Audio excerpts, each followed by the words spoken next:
10 de outubro de 2023. Nós estamos na terça-feira da 27ª semana do tempo comum. Em nome do Pai, do Filho e do Espírito Santo. Amém. Meus queridos filhos e filhas, muito bom dia. Desejo a todos um dia abençoado, na paz, na presença do Senhor. Nós vamos meditar nesta manhã a primeira leitura da profecia de Jonas. Hoje o capítulo 3, versículos do 1 ao 10. A palavra do Senhor foi dirigida a Jonas pela segunda vez. Levanta-te e põe-te a caminho da grande cidade de Nínive e anuncia-lhe a mensagem que eu te vou confiar. Jonas pôs-se a caminho de Nínive, conforme a ordem do Senhor. Ora, Nínive era uma cidade muito grande. Eram necessários 3 dias para ser atravessada. Jonas entrou na cidade, percorrendo o caminho de um dia, pregava ao povo, dizendo: ainda 40 dias e Nínive será destruída. Os ninivitas acreditaram em Deus, aceitaram fazer jejum e vestiram sacos, desde o superior ao inferior. A pregação chegara aos ouvidos do rei de Nínive. Ele levantou-se do trono e pôs de lado o manto real, vestiu-se de saco e sentou-se em cima de cinza. Em seguida fez proclamar em Nínive, como decreto do rei e dos príncipes: homens e animais bovinos e ovinos não provarão nada, não comerão e não beberão água. Homens e animais se cobrirão de sacos, e os homens rezarão a Deus com força. Cada um deve afastar-se do mau caminho e de suas práticas perversas. Deus talvez volte atrás para perdoar-nos e aplacar sua ira, e assim não venhamos a perecer.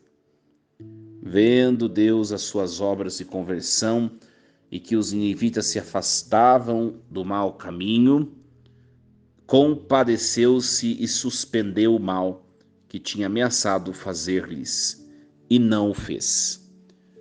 Palavra do Senhor. Graças a Deus.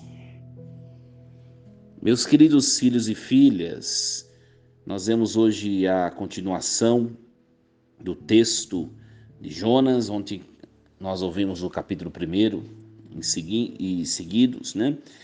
E hoje nós ouvimos o capítulo 3. Jonas ouviu a palavra do Senhor pela segunda vez. Ontem nós vemos que pela primeira vez ele ouviu a palavra do Senhor, mas ele desobedeceu. E Deus foi lá pegá-lo de onde ele estava, na sua teimosia, e levou de volta para a missão. Hoje, pela segunda vez, agora ele enfrenta a missão, né? Já que Deus não me deixou partir para onde eu queria ir, então vamos lá, vou fazer o que Deus quer. E a palavra do Senhor foi dirigida: levanta-te e põe-te a caminho da grande cidade de Nínive. Jonas devia entrar nessa cidade de Nínive e devia pregar a conversão para esse povo. E assim ele o fez. Pôs-se a caminho de Nínive, conforme Deus tinha assim ordenado. Nínive é uma cidade muito grande, então ele demoraria 3 dias para atravessar a cidade. Quando ele estava já no primeiro dia, cumprindo o primeiro dia de travessia, ele já começou a pregar a conversão. Nínive será destruída se vocês não se converterem ao Senhor. Ainda 40 dias ela será destruída. E aí nós vemos uma resposta de conversão dos ninivitas, que eram pessoas pagãs, se converteram, acreditaram em Deus, fizeram jejum, vestiram sacos, fizeram penitência, se arrependeram, se converteram. E nós vemos que o texto nos diz que essa pregação de Jonas chegara aos ouvidos do rei de Nínive. E o rei se levantou do trono, pôs de lado o manto real, também fez penitência e determinou que todos fizessem no reino. Por isso que eles conquistaram, né? O texto diz assim: vendo Deus as suas obras de conversão, vendo Deus que os ninivitas se afastavam do mau caminho, ele compadeceu-se, suspendeu o mal. O que quer dizer isso daqui, minha gente? Para a nossa vida, agora para a nossa vida pessoal. Os nossos pecados sempre nos trazem consequências de sofrimento, de morte, de dor. Sempre. Mesmo que nós não enxergamos de maneira direta, imediata, digamos assim. Mas os pecados sempre trazem sofrimentos. E o que nós precisamos aprender dessa realidade? Que a gente precisa fazer algo para reparar os nossos males. Nós precisamos, meus queridos, reparar as nossas transgressões. Isso é que nos ensina a liturgia de hoje. As nossas transgressões precisam ser reparadas. E que maneira? Um espírito de conversão. Primeira coisa, você se assumir como necessitado de Deus. Foi isso que o rei de Nínive e toda a população de Nínive fez. O que é vestir-se em sacos? O que é fazer penitência? É olhar para si e falar assim: Senhor, eu preciso de você. O Senhor me conhece, o Senhor sabe como que eu sou, preciso do Senhor. Eu quero me aproximar do Senhor. Me ajude a ser uma pessoa, um ser humano melhor. Esse deve ser o nosso intento. Esse deve ser o nosso objetivo. Sabe? Porque a tendência que nós temos, meus queridos, preste bem atenção. A tendência que nós temos, nós que congregamos a igreja, que começamos a participar de maneira responsável da caminhada eclesial, da caminhada de igreja, da comunidade, a nossa tendência é nos tornar moralistas, sabe? E moralistas, de moralistas nós não colhemos os frutos que Deus tem para cada um de nós. É um grande perigo o moralismo religioso. Sabe aquelas pessoas que se acham mais santas do que outras? O que conquistou, o que foi necessário para que Nínive conquistasse o perdão de Deus? A primeira coisa foi se assumir uma cidade iníqua, né? O rei, ele percebeu que ele precisava de Deus, que ele precisava de conversão. Quando nós nos achamos independentes e não necessitados de Deus, é um grande perigo, é um pecado gravíssimo, a soberba, né? Hoje olhemos o testemunho dessa cidade. Nínive se converteu. Meus queridos, olhemos para nós. O que em nós não caminha bem, não está bem, precisa ser mudado. A gente tem que ter a coragem, a audácia de assumir o que não está legal em nós. Primeiramente em nossa vida pessoal. O que não está legal em você? Mas você não pode olhar as coisas que não estão legais em você somente com um olhar próprio seu. O que não está bem em você em relação aos outros? Né? É como se nós perguntássemos para os outros: o que você mudaria em mim? E aí as pessoas apontariam: olha, você é uma pessoa tal coisa, melhoraria isso, tal coisa. É isso que nós precisamos fazer. Sabe por quê? Porque às vezes a gente quer que os outros mudem o jeito de ser dos outros, mas nós não fazemos o mínimo esforço para sermos uma pessoa melhor para o próximo. Quantas coisas em nós desagradam o outro? A gente tem que aprender isso. Esse testemunho de Nínive é um testemunho de um olhar para nós mesmos, né? Essa cidade pagã percebeu que eles eram uma cidade iníqua, que eles eram uma cidade que não temia Deus. Por isso eles se converteram, eles vestiram-se de saco, sentaram-se em cinzas, ou seja, perceberam que precisavam de Deus num olhar interior. Você que é casado, por exemplo, sabe? Às vezes as pessoas o tempo vai passando muito rápido, sabe, minha gente? O tempo está passando muito depressa. Olha, nós já estamos, hoje, terça-feira, já é dia 10 de outubro. Olha quando o tempo está passando depressa. E às vezes, por exemplo, você que é casado, vive sua vida conjugal, e vai passando o tempo, E as pessoas vão perdendo a capacidade de olhar para si e perceber o que pode ser melhorado na vida, no relacionamento conjugal. Sabe, o tempo vai passando, você vai deixando passar. A hora que você percebeu, o seu casamento lá na frente já está destruído. Não existe mais aquele carinho, aquele amor conjugal, aquela paixão que tinha antes. Por quê? Incapacidade de se autoconverter. Porque a gente quer que o outro melhore. É o outro que tem defeito. É o outro que tem que fazer o esforço para mudar. Não eu, né? Mas se a gente for olhar bem, com honestidade, um olhar santo, quantas coisas em nós precisamos mudar. Se você quer salvar o seu casamento, você precisa olhar para você. Pergunte para o seu cônjuge: o que eu preciso fazer para ser uma pessoa melhor? As famílias de hoje que estão se degladiando, se destruindo. Por quê? Porque é só o outro que tem que se converter. Nunca eu, né? Mas a leitura de hoje está dizendo que, olha, é melhor a gente entrar na humildade e perceber que nós precisamos nos converter e mudar. Nós precisamos.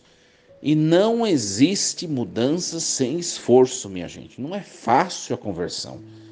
Não é fácil. Sabe que para a gente perceber isso, que eu vou dizer a vocês, é só a gente olhar os nossos vícios, nossas manias. Faça a predisposição de fazer penitência. A gente faz isso geralmente na quaresma, né? Agora a gente vai entrar no tempo do advento, faz essa experiência, né? Na quaresma, às vezes a quaresma, por exemplo, a quaresma litúrgica, né?